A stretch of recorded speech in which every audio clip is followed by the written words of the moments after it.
Hey everyone, I'm Matt Fitzgerald, one of the founders of My Nutrition Advisor.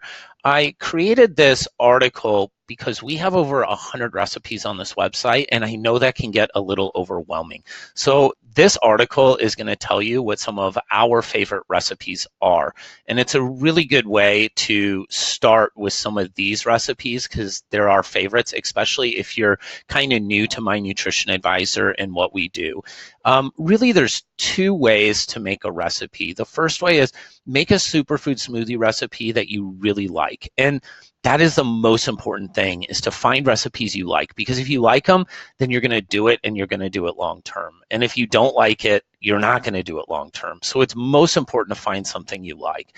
Second of all, after you kind of are familiar with the types of recipes you like and don't like, what you can do is find recipes that are going to better target your specific health goals.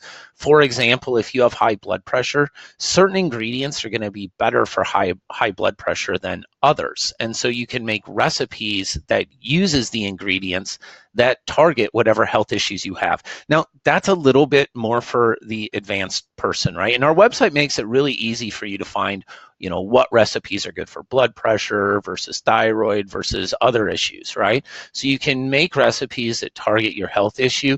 But if you're just starting, let's start with finding you recipes that you're going to really like. And that's what this article is meant to do. So what this article has is I have 3 different profiles. So this is who I am and what my favorite recipes are. We'll go to Dr. John, and then we'll go to my wife, Angie.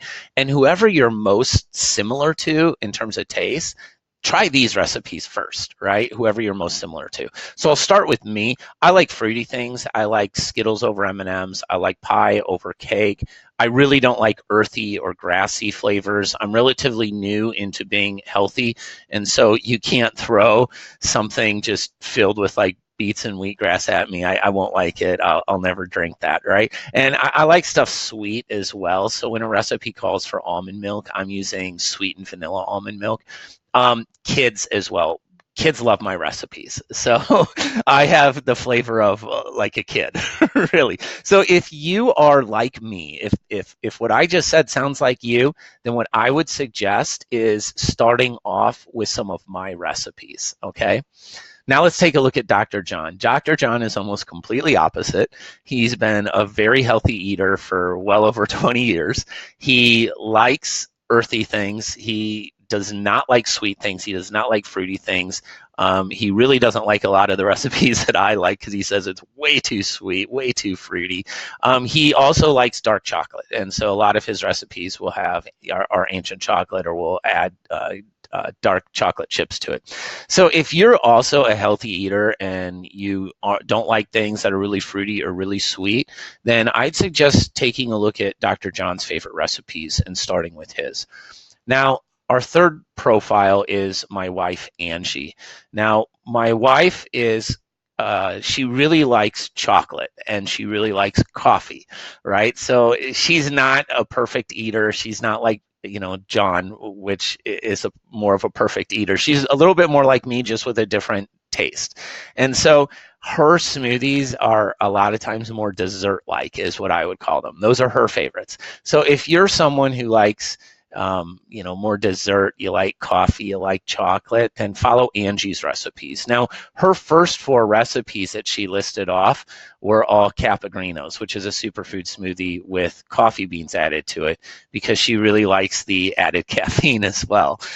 So again, if you relate to her, try these. But these are her 4 favorites. And so this article really will give you, I take you through 3 different flavor profiles, so you can try to relate to one of us as a starting point of which recipes that I suggest you make first. And make them, and then you're going to start to figure out what you like and you don't like. And then once you have that, that's when I would suggest maybe going to the next level of smoothie making. which is to make smoothies that target certain health problems.